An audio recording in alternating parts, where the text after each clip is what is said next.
Hello, and welcome to this introductory video about TAM2000 Home Inventory Management Program. My name is Richard Myers, and I'm one of the development team who produced this program. Following the success of our earlier program, the Collectors Tool, we decided it was time to rewrite it using 21st century tools such as an object-oriented database management program. This short video will show you the basic concepts of TAM2000 and introduce you to the many tools that are included. We designed TAM2000 to be as user-friendly as possible. The menus and screens are easy to read, making it simple to understand what you have to do.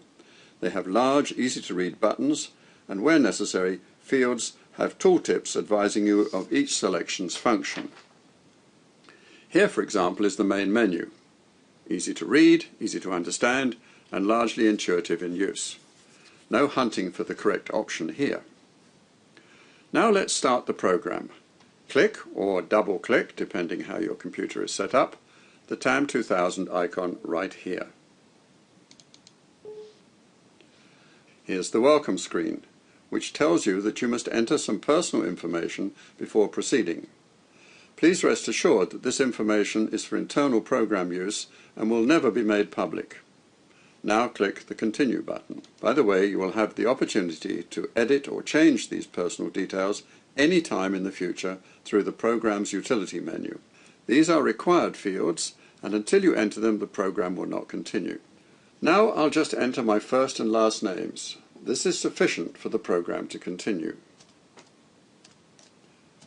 Also notice that as I type them in, the program automatically capitalizes the first letters of my first and last name. The program confirms that it has saved the information you entered. Click the OK button. It asks now, do you wish to enable password protection? For the moment, we'll say no and come back to this later from the utility program. The program is now asking if you wish to enter your insurance profile. I suggest you do this now so as to avoid being nagged every time you start the program. For the moment, just press F1 and refer to the help screen the information on how to fill in this profile. There's the screen, as you can see, and if we scroll down, there's a completed screen showing all the fields filled in. TAM2000 is unique in that it is able to produce claims against your insurance company or companies, which will make certain that correct information is communicated to your insurance agent. In fact, TAM2000 has been developed in close cooperation with a leading insurance company, thus guaranteeing that accurate and complete claim details are prepared.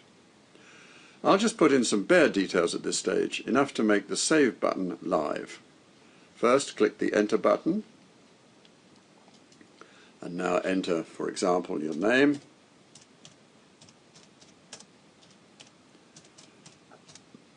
I'm going to jump down to the policy information. We'll make one up. Coverage, let's say $1 million or million whatevers. Notice that we don't put a currency symbol in. This is so that this program can be used anywhere in the world. It's 1,000 of your local currency units, or 1 million of. Date, we'll put in 12/31/2012. End of the year. Notice that the Save button is now live, and so we'll click that and it will take us to the main menu. This is the main menu, and it's the central hub of TAM2000, kind of like home base. By the way, notice that some options are presently grayed out.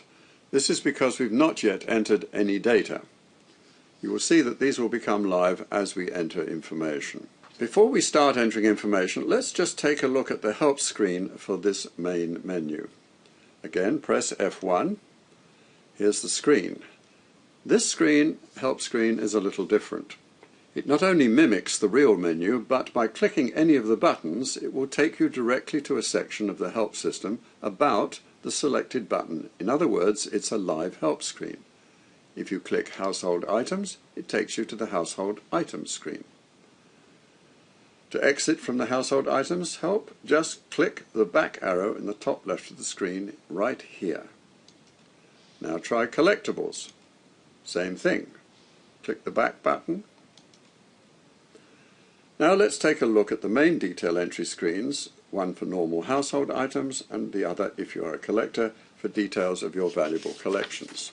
First, the household items. Most of the buttons along the bottom of the screen are grayed or inaccessible. This will change as we make entries to carry out other tasks. For now, I'll just enter one item and save it. I'm not going to fill in all the areas or fields. A later tutorial video will cover this in detail. I've clicked the Enter button and notice that the cursor is now flashing in the location field. Again, a tooltip pops up, enter the location of the item. Let's type basement, for example. We have one of them, and let's say it's a cardboard box. Move on to the description. Now here we could fill in the contents of the box or any other information that was relevant to that item. For the moment we'll leave this as it is and we'll just save it.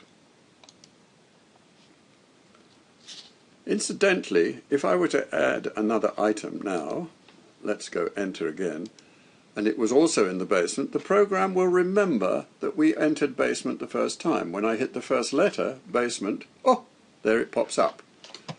Click that with the mouse and it fills in the information for you. Another box.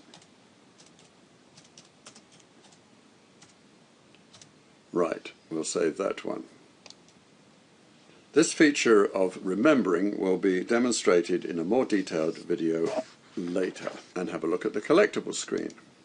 This is somewhat similar to the household screen, but has some special facilities for sets of collectibles as well as their values. Again, this will be covered in detail in a separate video. Before going any further, I want to show you just what happens when you restart the program after making initial entries.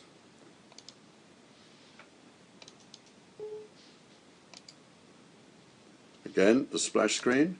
Now we get a different screen telling us that we are in the trial period, 30-day trial version. This will come up if you've not yet registered or obtained an activation key. The program will be fully operational for 30 days or 30 records, whichever comes first. You can see how long you have left in your trial period from this field here. Click the Continue Trial button and we come back to the main menu. Note that now that we've handed some data and insurance policy information, the insurance claim report button is live, and also all the other buttons are live. Let's look at some of these options. Here's the insurance claim selection, and from here we can select either general insurance or college and university insurance. This is the general insurance claim form. I don't propose to go into detail here as to how this is filled in. Again, a separate video will be produced covering this entirely. The program has an address book. Here you can record details of not only your friends and relatives, but also suppliers of your various household items and collectibles. A very valuable information resource. Comprehensive searching facilities are provided. Back to the main menu. By the way, notice that the last option we used is still highlighted in green, so we know where we've been last. Now let's look at the Utilities menu. It has a number of useful functions, so let's take a look at them. For example, backing up your data. This is a very helpful tooltip which comes up. What it says is this function will copy all the files required for a backup into a separate folder named TAM2000 Backup. Alternatively, we have provided you with a link to a free backup program for your use. Press F1 to see the help file on the backup for more information. Although the program has a basic backup facility, we strongly recommend that you use an external program and also back up to a separate drive, disk or memory stick. For the computer gurus amongst you, we've provided a facility to make complete HTML listings of all your items. Those of you familiar with HTML will know that this provides a quick and compact method of creating web browser type listings. Use this for a quick backup that can be viewed or printed out if required. This option to show beneficiaries is accessed through the collectibles screen and enables you to name various items and link them to beneficiaries, thus avoiding embarrassing arguments about who gets what. This function is available for collectibles only. As mentioned when we started the program, you can edit your personal profile, and this is especially useful if you move house or change telephone number. Value of collectibles. This button activates a screen showing the total monetary value of each collectible. Also, it will show a total value of all your collectibles. There are various selection criteria you can use here. From time to time, depending on the amount of data you enter, it's possible for the internal databases to get somewhat cluttered and possibly out of kilter. The Clean Up Tables function will put this situation to rights quickly and entirely automatically without your intervention. The entire program can be password protected if you so desire. Select this password protection button and follow the on-screen instructions and simply enter your username and password when prompted. The next time you start the program, you will need to remember both your username and password.